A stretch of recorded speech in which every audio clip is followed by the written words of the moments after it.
എന്ത് ചെയ്യുന്നു? പെയിന്റിംഗ് ആണ്. ആഹാ, ആർട്ടിസ്റ്റ് ആണല്ലേ? അയ്യ അതല്ല, ഇത് ഈ പത്തന കെട്ടിടത്തിലൊക്കെ പാടം കെട്ടി തൂങ്ങി അടിക്കുന്ന പെയിന്റിംഗ് ഇല്ലേ, 750 രൂപ തച്ച്. ഒരു അയ്യേ ചേട്ടാ, നിങ്ങൾ വിചാരിക്കണ പെയിന്റ് പണി അത്ര മോശം പണിയൊന്നുമല്ല. ഞങ്ങൾക്ക് അങ്ങനെ വെളുപ്പാൻ കാലത്ത് എഴുന്നിട്ട് പോകുന്നു വേണ്ട. 8:30 9 മണിയൊക്കെ ആകുമ്പോ സൈറ്റിലെത്തിയാൽ മതി. പെയിന്റ് പാട്ടെടുത്ത് 2 ഒച്ചയൊക്കെ ഉണ്ടാക്കി ഒരു വീശ് ഇങ്ങോട്ടും ഒരു വീശ് അങ്ങോട്ടും വീശുമ്പോഴേക്കും ചായ കുടിക്കാനുള്ള ടൈമായി. പിന്നെ എല്ലാവരും കൂടി മിണ്ടിയും പറഞ്ഞ ചായ കുടിക്കാനുള്ള ഒരു പോക്കുണ്ട്.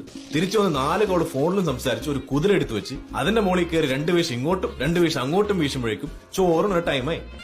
നല്ല പച്ച വാഴയിലെടുത്ത് ഉപ്പും വെളിച്ചെണ്ണയൊക്കെ പുരട്ടി തീരെ വാട്ടി ചോറും കറിയും പൊതിഞ്ഞെട്ടിക്കൊണ്ടുവരും. അത് തുറക്കുമ്പോ ഒരു മണം വരും. ഇതും കഴിച്ച് ആകാശവാണിയിൽ ചലച്ചിത്രഗാനവും കേട്ട് പേപ്പറും പിരിച്ചു കിടന്നൊരു ഉറക്കമുണ്ട്. ഓത്താണ് സ്വർഗം. പിന്നെ ഒരു 2 മണിയൊക്കെ ആകുമ്പോഴത്തേക്കും മതിലൊക്കെ തടവി വരുമ്പോഴേക്കും 4 മണിയായി. പിന്നെ ടർപ്പനിട്ട് ബ്രഷിൽ പെയിന്റ് കുറച്ച് കളഞ്ഞ് കൈയും കാലും ഒക്കെ സോപ്പിട്ട് കഴുകി കുട്ടപ്പനായി.